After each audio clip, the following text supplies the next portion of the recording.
ومرحب أصحابنا أصحاب التكاتك الجمال اللزاز على قلبنا. احنا النهاردة هنتكلم في حاجة جديدة جدا وما كانت تخطر على البال.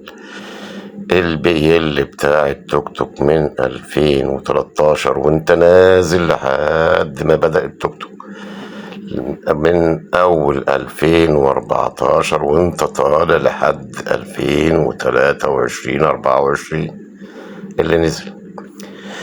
هنا البيل بتاعنا اللي بنتكلم عليه اللي هو بيحول الحركة الترددية في داخل البستم لحركة دورانية، ومكوناته زي ما احنا شايفين: عمود البيل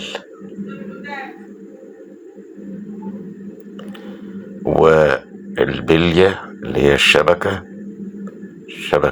يبقى البنز الشبكة بنوريها لكم اهي. عمود البيل دي المكونات الأساسية لعمود البيل ده في البيل 2013. هنلاحظ في البيل 2013 بعض الحاجات اللي احنا قدامنا دلوقتي، زي البنز مثلا في فتحتين هما في النص وبين الشبكة، وفي فتحة في الجنب. الفتحة اللي في الجنب دي بتوصل للفتحتين فبتوزع الزيت على البيل اللي من الداخل من خلال مرورها من الكرنك من دورة الزيت.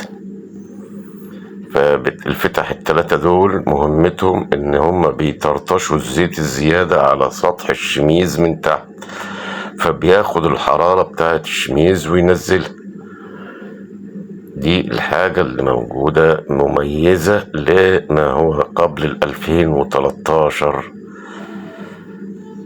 عن 2014. هنشوف في 2014 التلات فتح دول مش موجودين، اللي هم في جوانب البيل من الناحيتين، في الجنب ده ومن الجنب ده.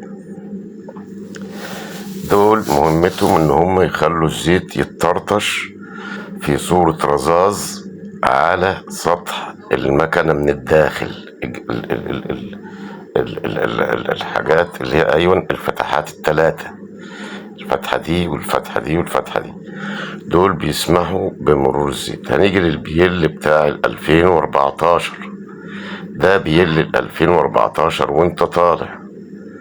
الاختلاف ان هو عمل له بتاع الزنبتين دول في الجنب. هل التقوية؟ ما نعرفش. هل اي سبب تاني؟ مش عارفين لحد دلوقتي. كل الحكاية ان فتحة الشميز من تحت اتسعت شوية، فاصبح عنده فرصة ان هو يعمل الحتة دي زيادة. لكن لما هنبص مش هنلاقي هنا الفتح اللي احنا قايلين عليها التلاتة اللي بيطرطشوا الزيت بصورة رذاذ او سبراي على سطح المحرك من الداخل. طيب احنا ركبنا الاتنين دلوقتي في بعض وعايزين نشوف الفرق. البنز واحد، بنز الركبة واحد، مفيش اي اختلاف. هنيجي هنا نشوف بنز الركبة راكب في ده وراكب في ده، والشبكة دي والمستوى واحد بتاعهم اهو. ادي البيل راكب في الشبكة بتاعت نفس البيل اهو. البنز واحد في الاتنين، حجم البنز واحد، يبقى مفيش اختلاف. لكن هنلاحظ هنا في اختلاف بينهم. احنا قلنا نقط الرش الزيت مقفولة، هنا مش مفتوحة، ما بتخليش الزيت يتطرطش تحت في المكنة، لان طبعا مع ضغط الترومبة المفروض ان الزيت هيعدي من الفتحتين دول وهيبدأ يتطرطش زيت داخل المكنة. هنلاقي هنا البيل الصغير ده اللي هو بتاع 2014 المسافة بتاعته اقصر من البيل التاني. فطبعا احنا النهاردة النقط دي ارجو ان نكون وضحناها للناس حبايبنا الجمال اللزاز اصحاب التكاتك والميكانيكية، لان الموضوع طبعا موضوع طلع له ابعاد وله جزئيات احنا نتمنى ان تكون وضحت للناس اللي هم بيتعاملوا معاها كميكانيكا أو يتعاملوا معاها كإيه تعامل. ونتمنى اللي يعجبه الفيديو يا رجالة يا ريت يشترك في القناة ويدعمنا، لأن دعمكم يهمنا ويهم الآخرين، وشيروا الفيديو عشان اللي ما شافش المعلومة دي يشوفها.